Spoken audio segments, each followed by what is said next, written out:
Agora, no Jornal Regional, Nossos Direitos. Agora aqui no Jornal Regional, a participação do Dr. Adriano Ponce, juiz de Direito em Penápolis e também professor do curso de Direito no Unisalesiano de Lins. Olá, doutor, boa tarde. Boa tarde, Caio e ouvintes da Regional. E o tema hoje, doutor, é a prisão preventiva. Como que funciona esse instrumento? Olha, Caio, eu escolhi esse tema para esclarecer justamente alguns mitos. As pessoas às vezes acham que o judiciário é muito brando, não dá uma resposta à altura da infração penal cometida. Mas como é que acontece? A polícia, depois que lavra o auto de prisão em flagrante, remete esse documento imediatamente para apreciação de um juiz. Esse indivíduo está preso provisoriamente, por conta de um juízo de valor que a autoridade policial formou ali na ocasião. E aí como é que o juiz se posiciona, não é? Nós temos que levar em consideração que a prisão antes de uma condenação definitiva deve ser uma medida excepcional. Então todo mundo quer que o indivíduo fique recolhido, fique preso, mas o juiz tem que avaliar se, na hipótese de condenação, se esse mesmo indivíduo ficaria preso.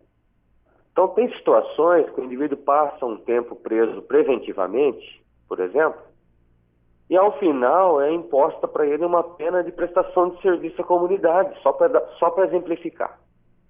Então, o juiz tem que ter muita cautela. De um lado, está o interesse público, né? E aí a gente leva em conta a possibilidade de novas infrações, a necessidade de resguardar a ordem pública, né? A proteção que deve ser dada à própria vítima. Às vezes a prisão preventiva é decretada por conveniência da instrução criminal, o indivíduo pode vir a coagir testemunhas, alterar provas que terão de ser avaliadas. Às vezes o indivíduo não tem paradeiro, não tem residência fixa, e aí a prisão preventiva é decretada para assegurar a aplicação da lei penal. Já que se ele não vier a ser citado do processo, esse processo não vai poder prosseguir. Isso tudo depois que o juiz avalia a prova da existência do crime e se existem indícios suficientes da autoria, né? Então, repetindo, a prisão preventiva ela é decretada para garantir a ordem pública, para conveniência da instrução criminal ou para assegurar a aplicação da lei penal. A Lei Maria da Penha também ressalta a possibilidade de decretação da prisão preventiva quando o indivíduo, por exemplo, é proibido de se aproximar da mulher e injustificadamente descumpre essa ordem. Fora desses casos, não se deve prender antes da sentença penal definitiva. Então, o que as pessoas têm que ter em mente é que a prisão antes da condenação definitiva deve ser exceção e não regra. E eu falo isso para você como aplicador do direito. É claro que como cidadão, muitas vezes, eu fico indignado, porque a gente quer que o indivíduo tenha já uma resposta imediata, né? Mas nem sempre nós conseguimos embasar uma prisão preventiva antes da condenação, porque o Instituto, como eu já salientei, deve ser aplicado excepcionalmente.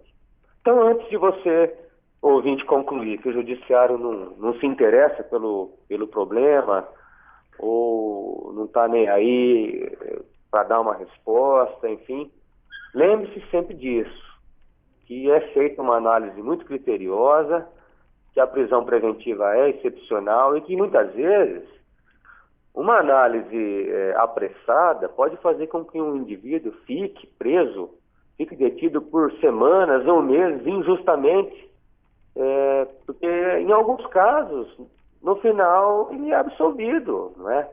E não porque a gente entenda que ele não cometeu o crime, é porque não houve condições de se produzir prova suficiente para essa condenação.